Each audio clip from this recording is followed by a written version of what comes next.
Hello to everybody out there in podcast land. This is none other than Rabbi Pinchas Landis of Partners in Torah of Cleveland, and I am here with my cohort, Rabbi Gamliel Nassan Halevi Spiro of Sorry. Oh man, we're laughing before the first jokes even roll as I'm watching Rabbi Spiro on Zoom. But that's Rabbi Spiro. That's right there next to me. That's Rabbi Spiro, the original cohort from Yeshivas Avos Torah of Cleveland. I'm here in my study at my house in Cleveland, Ohio, quarantined like the rest of us. Rabbi Spiro decided to leave the planet because, yeah, things are so crazy in Earth right now that he just went straight to the moon. He said, if I'm going to be quarantined, I might as well call Elon Musk and get myself up to the moon because that's where we should be quarantined. So, by the way, that thing that Rabbi Spiro is using, that's the oxygen tube that he needs. Because if you notice, he's not wearing a spacesuit. So he has a new technology from Elon Musk that he just needs this little tube to hold on to, and he can breathe the oxygen. Now he's on the beach, but this is all for if you're seeing this video. I don't know if we're going to put out the video. We might just put out the audio, but at least we're using Zoom to get you a podcast because, hey, no COVID-19, no quarantine, no shelter in place orders are going to keep us from giving you a Rabbis podcast. So that's what we're here to do. Give you an absolutely amazing Rabbis podcast. So Rabbi Spiro, how are you doing? Good, Baruch Hashem. We're doing well. That was like the longest intro we've ever given. Doing good. Happy, trying to, be productive. This bureau house is waking up very, very late every day, but we're staying up very late. Yeah, right. My two boys are home. Tells just ended. They got an exemption from the governor because they really are, by nature, they're quarantined. But then one of their Rabbis got sick. But really, what really did it was the Ohio water, whatever the case is. I don't want to bore everybody with all the details. But yeah, so all three of my youngest kids are home, and we're happy. We actually had a phenomenal Shabbos, and just hoping everyone is healthy. But I say the same. That at this point we also have all kids home. All 5 kids are home. And Baruch Hashem, my wife and I were discussing last night how like in any quote unquote klala, which this is a klala, it's a magefa, it's a plague, it's affecting many people in many ways, financially. Of course, those who are sick, the sickness is ranging from a mild cold to Rahman al people dying. Rabbi Spiro, wow, you just keep changing your location there. It's amazing. I'm now in the forest. Now you're in the forest. So it's, obviously it's terrible for people who are sick.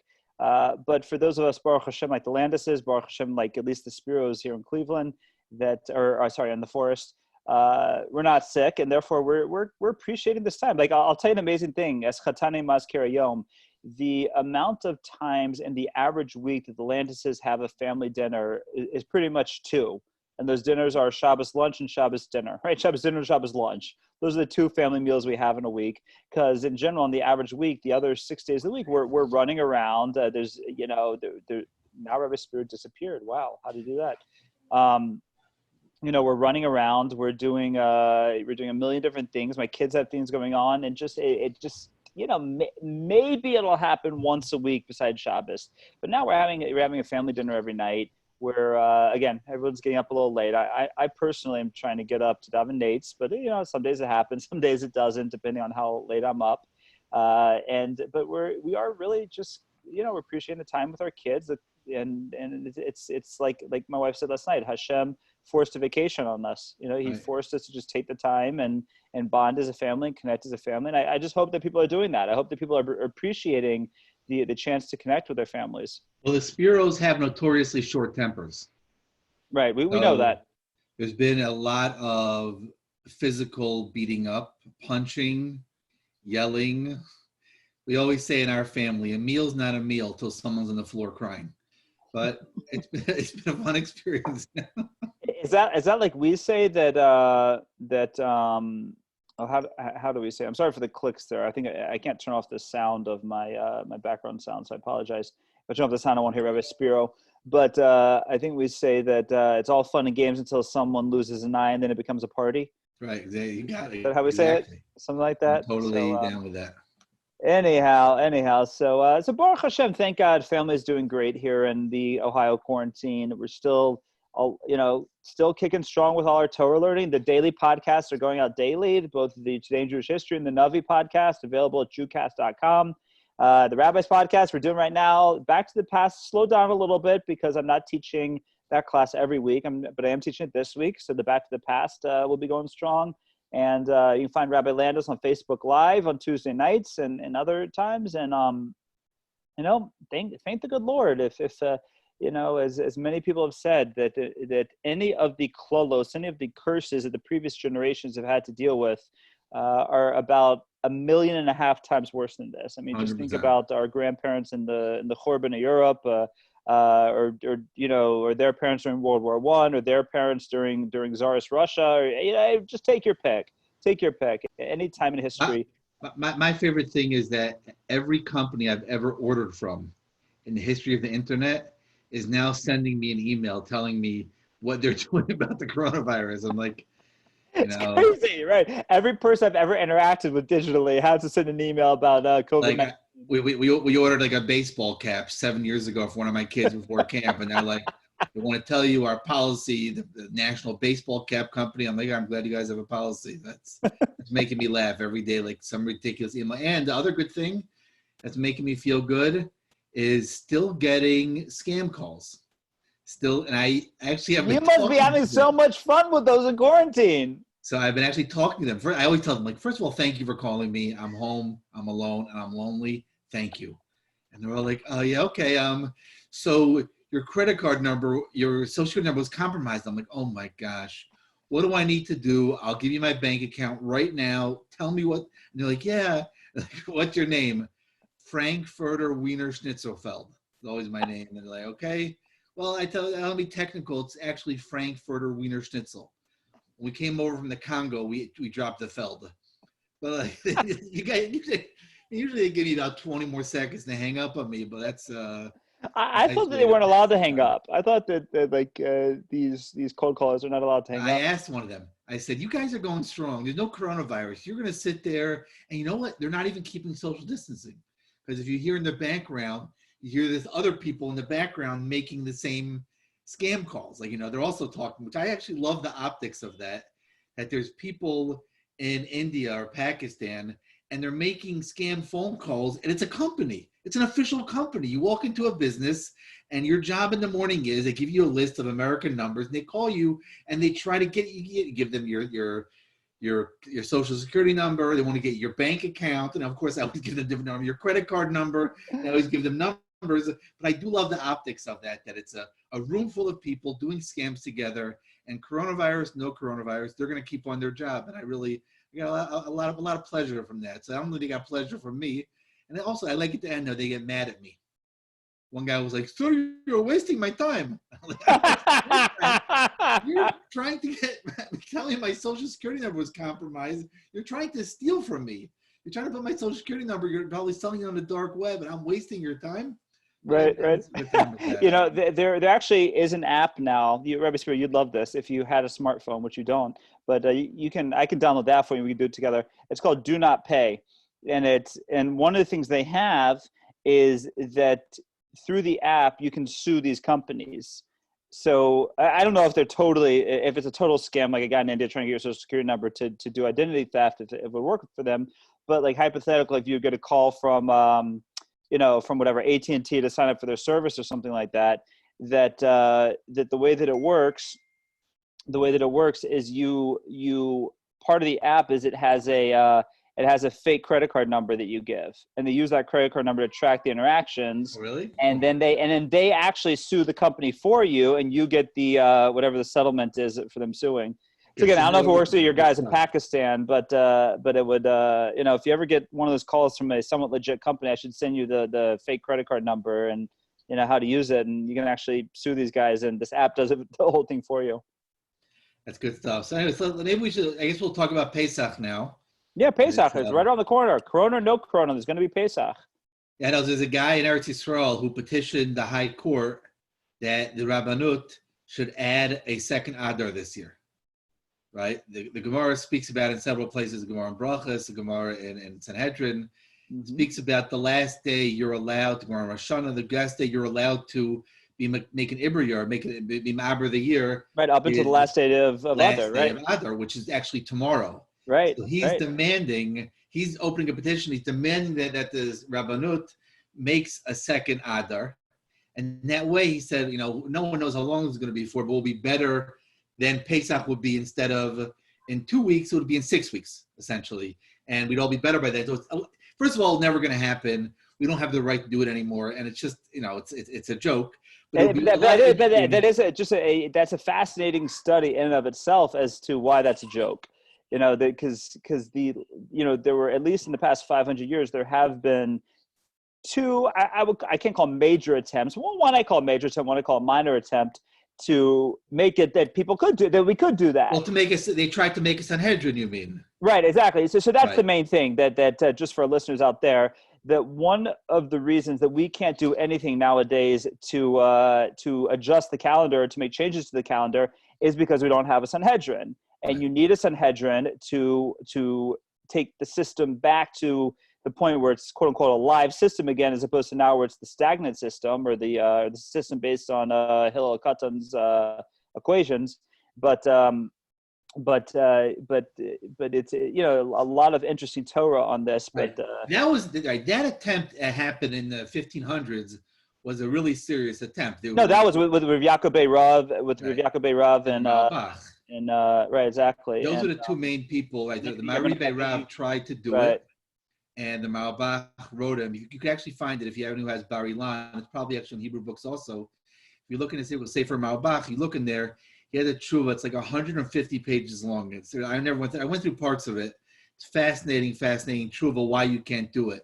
Right. But I think it's fascinating the main fight. Well, there are a couple fights. I guess there are, like you said, 150 pages of reasons why it didn't work. But you basically had the rabbinic leadership in Tzfat who wanted to do that. That was Rav Yaakov Rav who led that.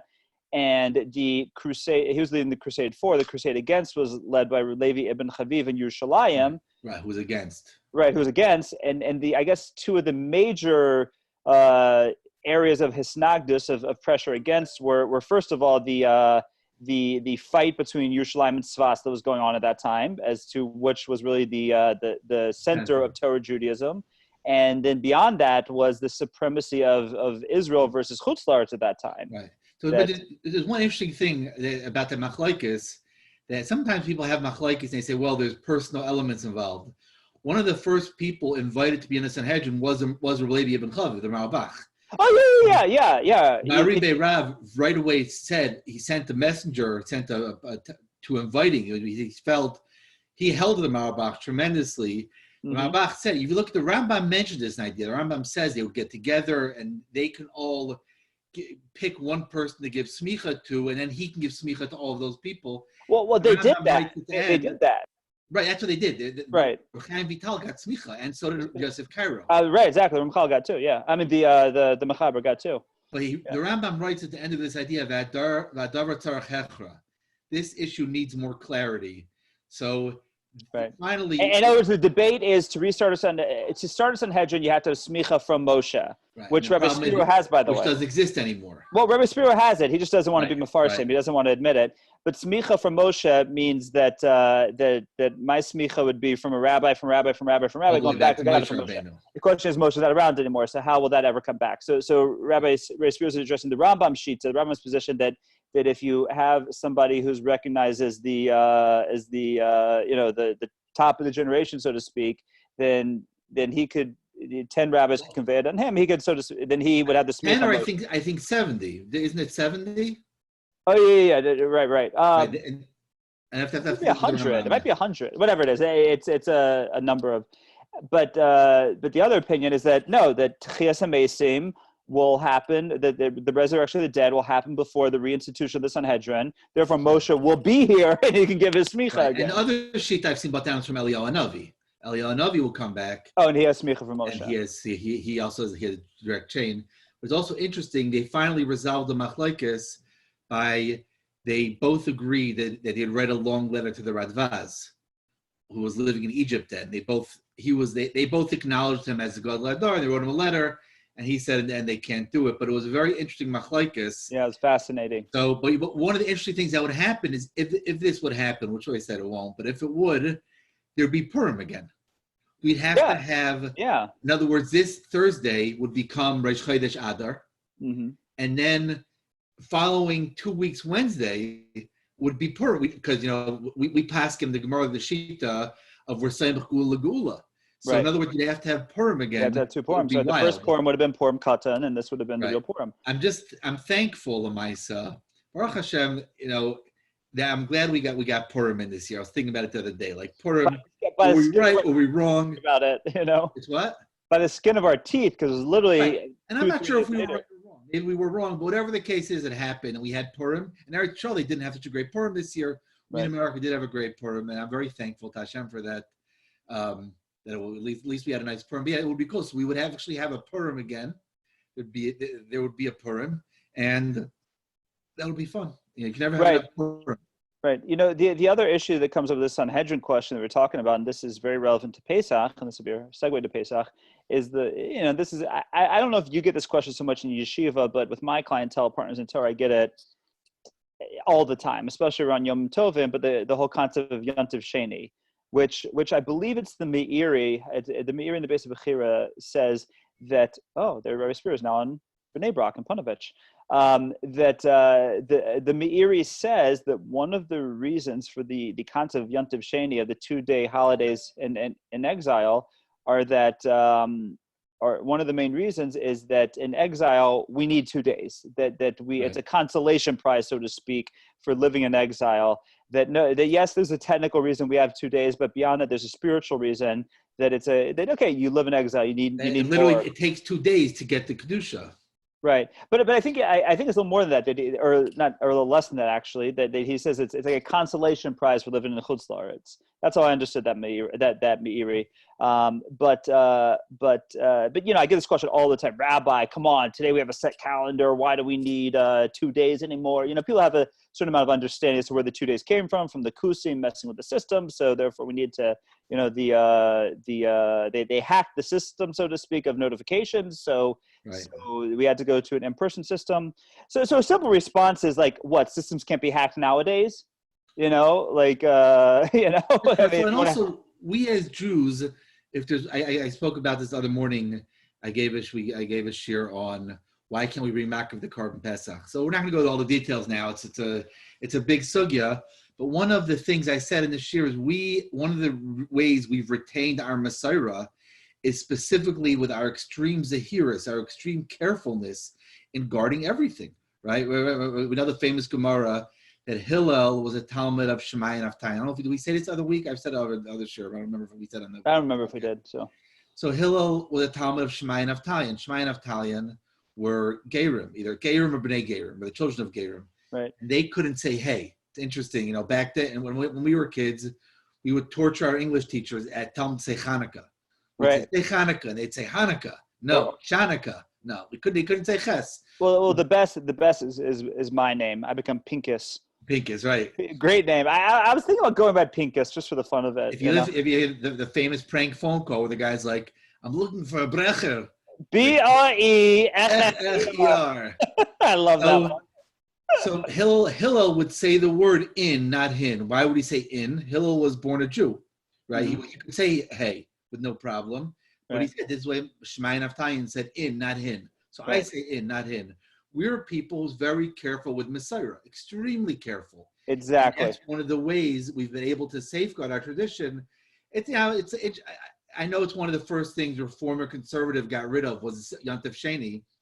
But if you look at the Gemara and Shabbos, uses this as an example of always very, very careful with making a bracha. When we, for example, we go around with Hashanas, right? We go around with the Arava on Sukkot. It's a minute Nevi'im. It's that kind of from the times of the Nevi'im already. It's very, very old minute. Thousands of years old. We don't make a bracha. I know the Mefarshim discuss why we don't make a bracha. Whatever the case is, we don't make a bracha. Saying a blessing, saying Hashem's name, we take very seriously. And the Gemara says, but yet we do make a bracha on Yontif Sheni. We're so careful with Yontif Sheni. The Gemara says we shouldn't come and be mezalzel. We shouldn't take light of it. I mean, it's such a serious thing. that it's unfortunate why this has become. I actually love today's Yom Tov. I lived in Eretz Yisrael for a bunch of years. Yeah, that's the Meiri. And I spoke to my Rosh Hashiva about it, and at a certain point, he said to me, "You should start keeping one day." So I started keeping one day. So for a couple of years, I used to come to America for Pesach every year, but for Sukkot and Shavuos, we kept one day, and I felt I didn't like it. Yeah. To be honest with you, I know it's been a terrible, but I didn't like keeping one day. It's tough in Eretz Yisrael on one day, doing one day. Like, think about, I mean, the toughest is Shavuos. Right. Even for us, like, or really, or Shmini Atzeres, those two.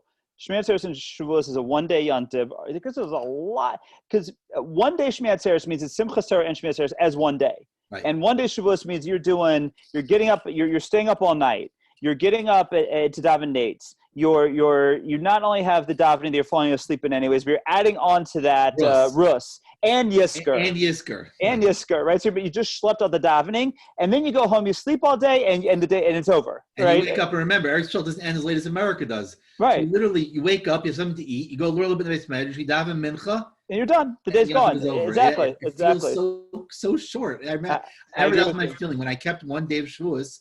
I remember feeling like, wow, this Yom Tov. I barely got into it. Bye. Yeah, exactly. And then those of us who are B'nai Chutzlarts in Israel have the problem when, I think it's like this year. I think it's like the schedule this year, maybe it was last year, when Shavuos falls on a Friday Shabbos, because then what happens is for the people keeping 2 days in Israel, that they have to lane all of Parshas Naso at Mincha and one Aliyah, which is a very, I hate to use these terms. I hate to sound like a heretic over here, but it's a very painful experience. And it's a very, very long parsha. It's not meant to be laned. It's the longest parsha. It's the longest single parsha, 176 psukim. I mean, we could say, I think we're allowed to say it's painful because it's not meant to be like that. It's meant to be that you would lane Parshas Nasa in a regular setting of 7 Aliyahs on a Shabbos morning. And then there's my one experience when I was in Israel, when the calendar fell like that, and I got very dehydrated from the day before from walking back and forth to the Kotel, and I'm sitting there listening to this 176 psukim Aliyah of Naso, and I'm feeling sick, and finally I just run out and I'll spare the gory details, but that's like my memory of that. One time I lived through that. So it literally made me physically ill. Yeah, it's interesting. So, I wonder what's going to happen this year. It's going to be interesting to see how we're going to do with Kriyas HaTorah. I mean, hopefully we'll be back in shul soon. We're not sure when it's going to be. What will be the policy exactly of, there's a halacha, if a whole community misses a week, then a week later you lay in the second parsha. So, like I told one of my kids was there, I was like, yeah, we're going to be laning Vayakov Pekudei, Vayikra Tzav Shemini Tazariyah Mitzarach and Emor. It's going to be a very long Kriyas HaTorah that week. I don't know. It's going to be And what's interesting along those lines is there's the Sherman Tomb Halakhah brings this down, that there, according to one shita, there is a situation where you could take out 4 Sifrei Torah. Usually we have everyone likes to talk about the few times a year we can bring out 3 Sifrei Torah, like last Shabbos. Last Shabbos would have been 2. No. If last Shabbos had fallen on Rosh Chodesh Nisan. I had it fallen on Rosh Chodesh, exactly. Right, that you would have brought out, because it was Parshas Chodesh. So Parshas Chodesh falls on Rosh Chodesh Nisan, you have 3 Sifrei Torah. If Shabbos Chanukah falls on Rosh Chodesh, you have 3 Sifrei Torah. Right, so we have these few. Parshas Parah. Parshas Parah falls out of Rosh Chodesh, Shkolim. Shkolim falls out of Rosh Chodesh, you have 3 Sifrei Torah. So there's a few. I think just those 3 situations. I think it can happen. Yeah, it's pretty rare. It could go years of that happening. I think we had it this year, Shabbos Chanukah this year. We had Shabbos Chanukah this year, right? Exactly. So the Sherman Tomb Halakhah brings down a situation where you could actually have 4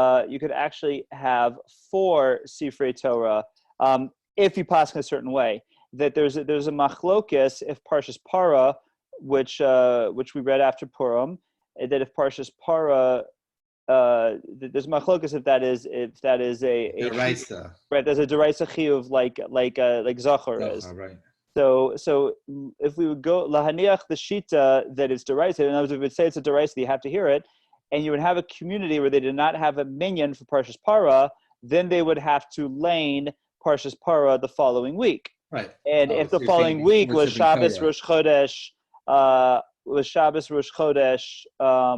Nisan, and you take out 1 Sefer Torah for Rosh Chodesh, 1 for the Parshat Shavua, one for Parshas Chodesh and one for Parshas Para, and they would Exactly. say It'd be 4 Sifrei Torah. Yamdu Hamagbia Vagolel Sefer Revi'i. I love that.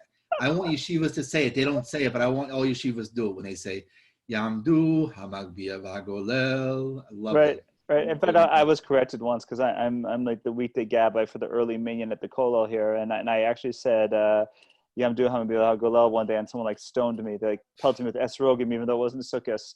It's So very balabatish the thing to do it. yeah, I like it, but it's very balabatish. speaking like the young Israel You community. see how my shoulder's missing right now? I don't know why that is.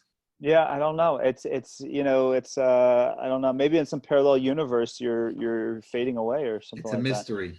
Yeah, but anyways, but onto you talk about the Yontif Sheni thing. This is also connected to Sanhedrin. People ask me like, why do we stop Yontif Sheni? So the answer is in part what we've been saying, that we as Jews believe and take very seriously the concept of the baby bathwater, right? That we don't believe in throwing out the baby with the bathwater ever. Because we understand that when you start to throw out the bathwater, you can throw out the baby too. Not to say there's even the ability to throw out the baby here, or throw out the bathwater here, whichever side of the parable you're on. But if there was some sort of if there was a halachic precedent to get rid of the second day, we would be concerned about doing it because of the baby bathwater, which always goes to the famous. It's a famous zug that people say. I want to research it to find out if it's really true or not. I think I looked into it once and didn't get to the bottom of it, but they say that when Isaac Mayer Weiss started the Reform movement, that the first change he made to the Siddur was that he took out the second Yom Kippur on Shabbos morning. I've heard that too. It doesn't make sense to me.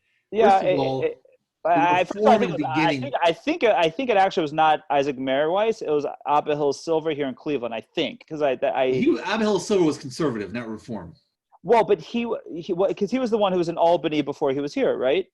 I don't know if he was in Albany. Yeah, I think it was. I think that they tell it wrongly about Isaac Mayer Weiss. It was about Abihill Silver, and that it was that something he did in Albany. Because Isaac Mayer Weiss was like always Reform, but Abihill Silver started off in a traditional synagogue, and I think it was he made a slight change, and when it started going a certain way, they threw him out and he came here to Cleveland. I think that might be the story. But anyways, let's say the story is true that that the first change was taken out the second year Yom Kippur, because for those of us who actually pay attention to our davening, which by the way is a great fringe benefit of the situation right now, because whereas I take Tefillah B'tzibor very, very seriously, and like my wife always teases me that it's like I have a whole religion in the religion of Judaism of making sure I get a minyan. We go on a trip, I got to make sure I hit my minyanim. But I have to say that I'm appreciating the time to, I spent an hour and a half this morning davening Shacharis, just really focusing on the words as opposed to the 40 minutes or 35 minutes I usually use when I'm in the minyan. So if you actually pay attention to the davening, that the second Yom Kippur is a Aramaic translation of the Mishaberach that we say afterwards. It's and therefore this possibly apocryphic story that the change was they threw out the second paragraph because they didn't need it, but that led to all the changes. So whatever. Yeah, I think the story is that changes start. That once you start to chisel away changes start slow. Yeah, I think. Yeah, I mean, like, look, if you look at say in Jewish history from I think 2 weeks ago, we talked about the founding of United Synagogue, which United Synagogue was founded I think in 1905, 1908, whatever the year was. It wasn't until the year 1948. Literally 4 decades after its founding, that there was a clear split that the conservative movement was not a traditional Torah movement and that it was totally separate. Now, that's not to say those 40 years it was all, it was all glorious and shalom and peaceful but it took 40 years. It took 40 years till what happened in 1948 was a conservative movement made a clear and conscious decision that we are no longer following the halachic system of the what we'll call the Pharisaic system, the system of the Prushim, the system of the Gemara, and the Masorah that is always been followed. Good things, and you'll see, because any time there's any change that will happen in Yiddishkeit, there's a tremendous amount of hesitancy. Right. People came to the Chazon Ish in the late 40s and said, in Bnei Brak, number one, you Sfardim who are coming here, and they don't speak Yiddish. I said, and they told the Chazon Ish, number two, even amongst the European-born Israelis, so the parents speak Yiddish, but in a lot of the homes they're speaking Ivrit. So the Chazon Ish said, fine. So the Chadorim should be in Ivrit. And he made that change, and people were furious at him. People put up signs all over Eretz Yisrael and Bnei Brak saying, the sign to the Chazanish Sar Min Haderech. The Chazanish has turned from the way, because the Messiah was to learn in Yiddish. Right. The Chazanish was a tremendous pikeach, and he was a big gadol, and he felt that there is a Maila. The Chazanish said they should keep one cheder in Bnei Brak, called Tiferes Tzion, if I remember correctly. I think it's still Yiddish. He said you should keep one cheder for those people who have that Messiah, still speaking Yiddish. He said, but you have to change. Even Yeshiva University. In Yeshiva University, Rabbi Yoshe Ber Soloveitchik was saying shir in Yiddish till like the late 60s. Yeah, and as was many of the other Ramen there. Right. Rosh Yeshiva. It's a surprise because people think YU it's more. I don't know. We'll use the word. It's more contemporary, more modern. Even in YU, until the late 1960s, the shir in YU was in Yiddish. Then they told the Yeshiva spoke English, by the way. Right. Yeah. They told the Yeshiva, there's guys coming into your shir. They don't speak Yiddish. It's a different generation. The Yeshiva said, fine. So he changed over to English. But meaning, you see, there's always a great hesitancy, like the story said about Hillel, the way he pronounced the words. There's always a great hesitancy of how to, with our Messiah, right, doing certain things. And I think it's a great. In America, we lost that a little bit. I think it's probably true. Historically, every adjustment in Gullus, every time we went to a different place in exile, I'm sure there were new minhagim done and minhagim lost, and that's just the way it goes. That's also part of the Messiah. But and it's interesting. Like along these lines, I remember when I learned through the sugya of Chadash and Yashan, the concept of if the laws of Yashan apply outside of Israel. In other words, the new grain cannot be consumed until the second day of Pesach, or really after Pesach, because let's face it, that's just how it works. And which only became an issue in I think the late 80s, early 90s when the surpluses went down very. It used to be there's so much. Well, they started selling all the surplus to the former Soviet Union. Exactly. So no longer surplus, yeah. So it's a big debate in Halakhah if these laws apply outside the land of Israel. And if you learn the sugya, except for the Bach, at least if you stay within the Shulchan Aruch, it looks very scary for those of us who don't rely. It holds that it's right, applies in Chutz La'aretz as well, right? Right. So I remember speaking to my Rabbi Yossi Berger, and who's a I don't know if I coined this term, but the term to describe someone like Rabbi Berger is he's a Masorist. In other words, the Masorah of Klal Yisrael plays a very strong role in his psak and strong weight. And he says to me, I don't keep Yashan. And he told me the story of when the Satmar Rav came to America and he saw that people were keeping Yashan. He said Yiddish, obviously. He said, my father didn't do this in Europe, right? And now he then told me, he said, I know the sugya is scary, and on the daf, so to speak, on the Shulchan Aruch and the Notes of Kalim, it's scary. But when you go just a few steps off the daf, there's plenty more than the Bach to rely upon, and plenty of those supporting the Bach's position. But the first thing he told me was the story of the Satmar Rav. And that's very much, at least how my Masorah from my Rebbe, who's the big Masorist, Aruch HaShulchan all the time. Aruch HaShulchan will discuss ideas and will say, if you look technically, the halacha should be such and such, because like he writes Ki'ilu Baskol Yatza. Right. I want to, like, for example, Hilchas Shabbos.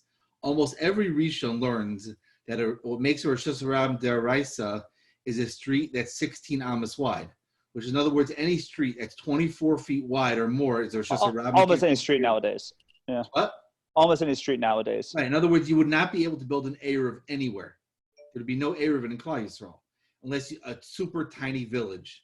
And Aruch HaShulchan says, even though you look at Rov of the Rishonim, the majority of the Rishonim do learn like that.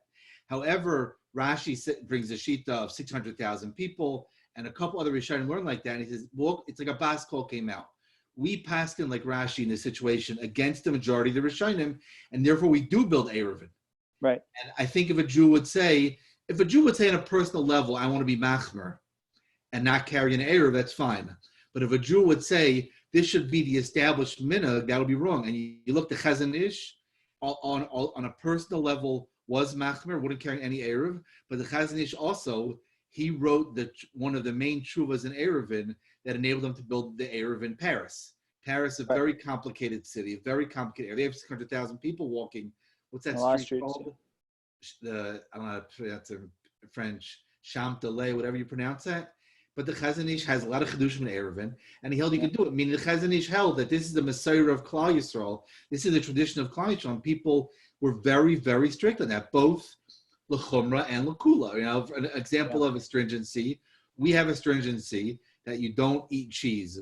So we're very particular about Gavinas Akra. We only eat cheese if the Davar Maimed, if in other words the rennet is thrown in by a Jew. If the rennet is thrown in by a non-Jew, we don't eat that cheese.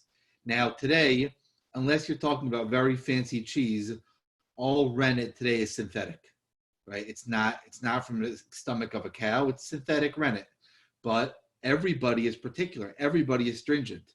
Right? The OU, the OK, the Chavke, all the Paiskim, all the Rabbanim, even though it's synthetic rennet, even though it's not the real part of the animal, we're all particular. It still has to be thrown in by a Jew. Why? Because that's the custom of Yisrael.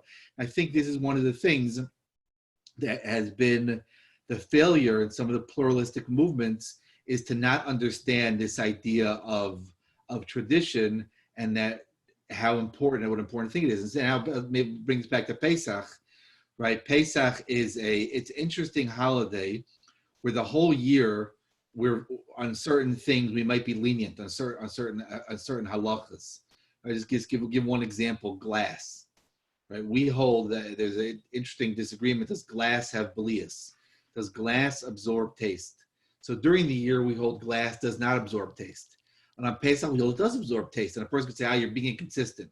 During the year, a person has one set of glass cups, of glasses, right? He'll drink from them both by a milchik meal and by a fleishik meal. And on Pesach, we won't use any glass cup that was used during with chametz. Why not? Where's the consistency? It's not a lack of consistency.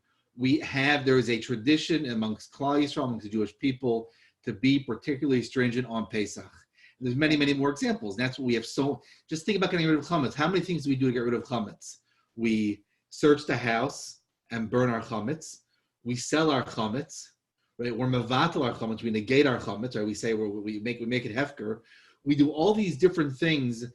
Really, any one of them is sufficient. Right? It's sufficient to search. It's sufficient to be mevatel, to negate it in your heart, and and verbally, and it's sufficient to sell. All three of those, you will not transgress the forbidden the leisa says of bayir bayimasa. You shouldn't have, and you shouldn't see. But yet we see there's a tradition. We're more stringent on Pesach, but it's going to be a great Pesach this year, especially.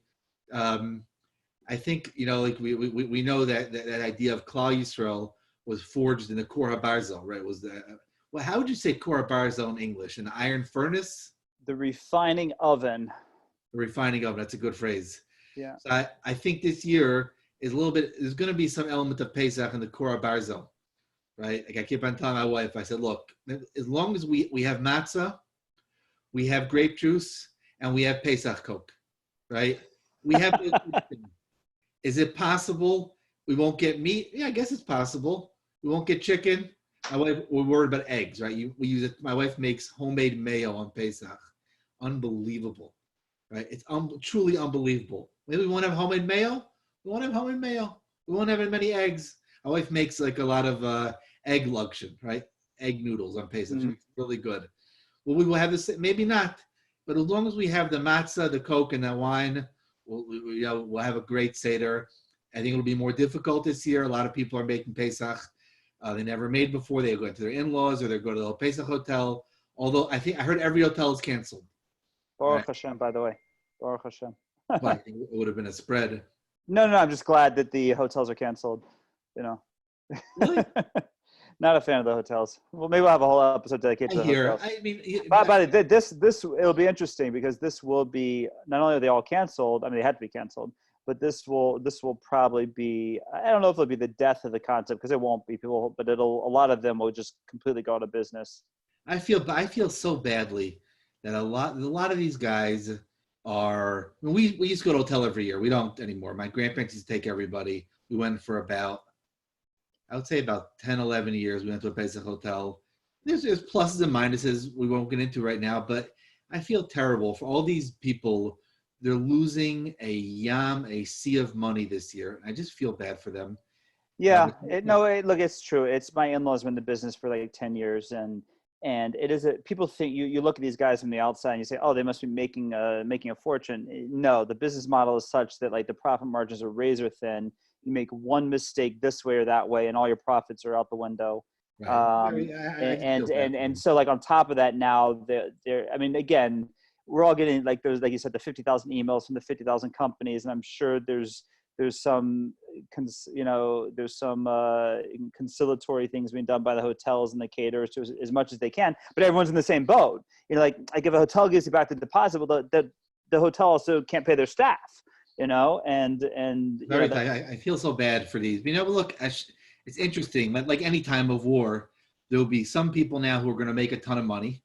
Right. Some people will lose a ton of money. It's all min hashamayim, but we have to keep in our tefillas, those people, in our prayers, those people who are losing money right now. We should have them in our mind, and it's a tough thing.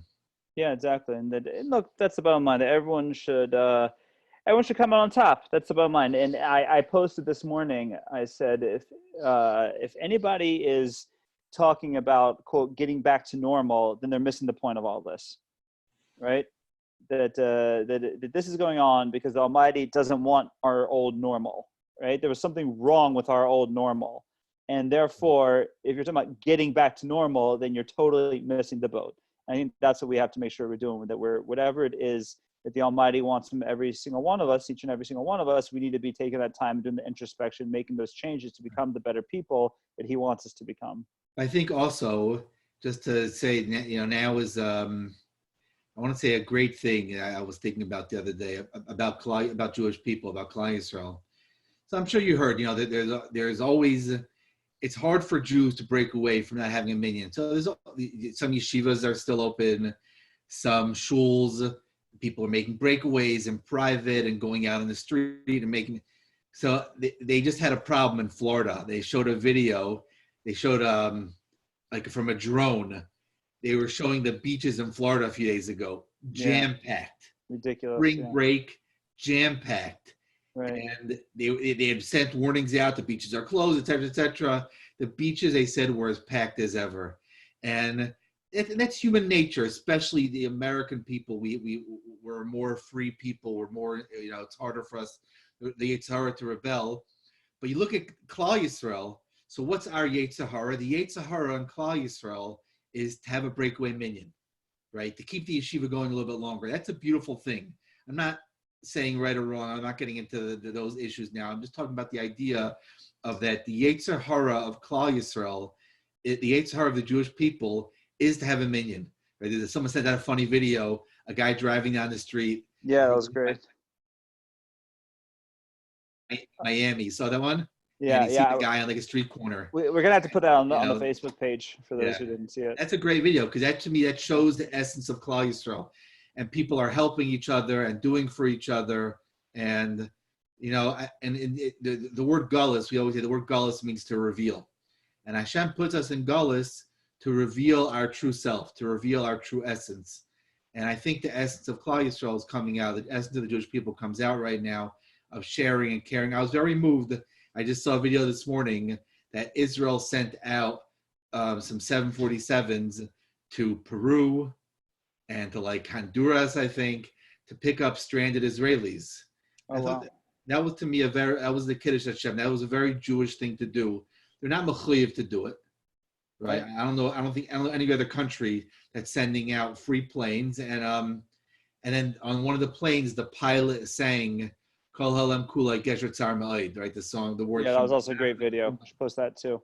So I thought that was nice also, that this is, you see the essence of the Jewish people comes out at a time like this, which is very nice. Yeah. And it should, like I said, it should just continue, and we should all end up as better people, better Jews, and a better nation because of it. That's what we're looking for. So, anyhow, look, it has been a blast as always, Rabbi Spiro. Looking forward to who knows how many more Zoom episodes we'll have, but looking forward to getting back into the studio and doing it the real way. But maybe there's a new real way. Who knows? We don't know what's real anymore. No, I've been having this nightmare. What if it goes on? What if there's another flu that comes up after this, And another one, I don't know what it's going to be. Yeah, who knows what it'll be. But anyways, in the meantime, we're bringing you the podcast. So be sure to share this with your friends. Tell everyone about it. Leave us a positive review wherever you're listening to it. And just be safe, be healthy, have a great time with your family, get ready for Pesach in a meaningful way, and a big old fat welcome to the guest.